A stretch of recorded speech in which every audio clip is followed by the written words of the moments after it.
हाँ नहीं साथियों नमस्कार, मेरा चैनल SGWD में स्वागत है। मैं आपको अभी सीधे यमुना नदी का दृश्य दिखाना चाहिए किस तरीके से हम लोगों ने यमुना नदी को पॉल्यूटेड कर दिया है।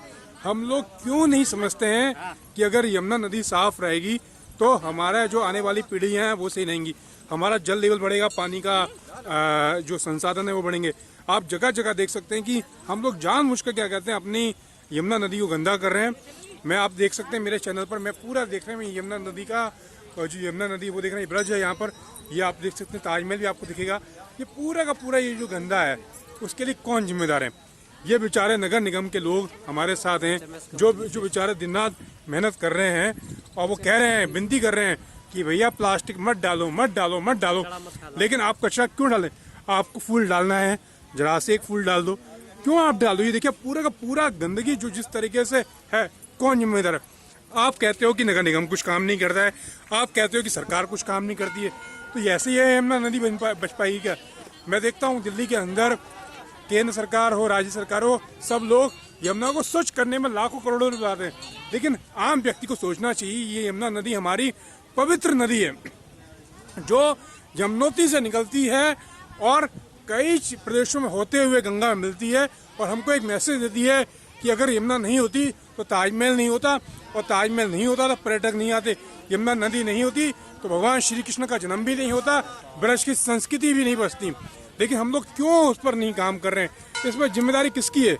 इसमें जिम्मेदारी आम लोगों की है। मैं आप सभी से विनती करना चाहता हूँ, भाई अगर आपको डालना है तो एक फूल का एक अंश डाल दो, लेकिन प्लास्टिक तो मत डालो।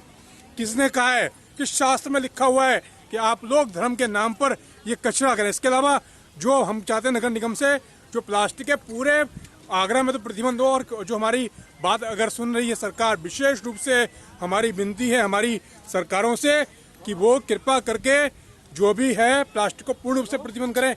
कोई दिक्कत नहीं, बिना प्लास्टिक के भी तो काम हो सकता है। प्लास्टिक की कप की जगह हम लोग अगर हम जूट के कपड़े लें, जूट के चीज़ें लें, कितना बढ़िया है। और प्लास्टिक कम से कम उपयोग करेंगे तो फायदा है। देखिए एनवायरनमेंट तभी बच पाएगा जब यमुना नदी का जलस्तर बढ़ेगा, यमुना नदी का जलस्तर बढ़ेगा तो पेड़ उगेंगे तो पर्यावरण संतुलित है। जो हम देखते हैं ना, अगर कहना भीषण गर्मी पड़ रही है, टेम्परेचर हो रहा है 45, तो इसके लिए जिम्मेदार हम लोग ही हैं और कहीं नहीं है। अगर हम लोग आज से ही यमुना नदी में साफ सफाई पर काम करेंगे तो मैं गारंटी से कह सकता हूँ कि यमुना नदी स्वच्छ हो सकती है। मैं गुजरात में गया था, गुजरात के अंदर साबरमती मैं के तट पर देखा था मैंने कि लोगों ने यमुना उसकी जो साबरमती की नदी थी उसको साफ सफाई पर काम किया, लोगों ने खुद ने करा, आज नदी साफ हो चुकी है।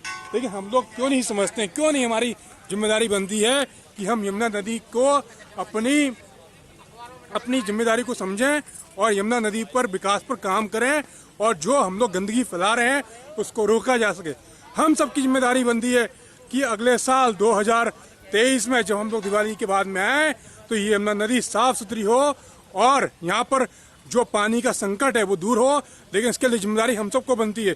मैं आप सभी से विनती करना चाहता हूँ कि भाई कृपा करके कचरा मत डालिए मत डालिए मत डालिए, और यमुना नदी को स्वच्छ रखने में काम करिए। सरकारें कितने भी काम कर ले, ये स्वयं सेवक कितने भी काम कर लें, लेकिन अगर आम नागरिक इस पर काम नहीं करेगा तो कुछ नहीं होने वाला। अगर यमुना नदी साफ होगी तो यहाँ पर पानी के जहाज भी चलेंगे, यहाँ के भूमिपुत्रों को रोजगार भी मिलेगा और पर्यटन क्षेत्र में भी विकास होगा। लेकिन हम लोग अपनी जिम्मेदारी कब सुनेंगे? क्या हमारी जिम्मेदारी सिर्फ यही है कि हम सरकार को टक्स बोलते रहें? ये जिम्मेदारी हम सब की है और हम सबको यमुना नदी को साफ करने में योगदान देना चाहिए। और जो लोग कचरा फैला रहे हैं उस पर सरकार को गंभीरता से उनके ऊपर जुर्माना लगाना चाहिए, उनसे श्रमदान करवाना चाहिए, तभी हम इस यमुना नदी को बचा पाएंगे। आज यमुना नदी अस्तित्व खो चुकी है।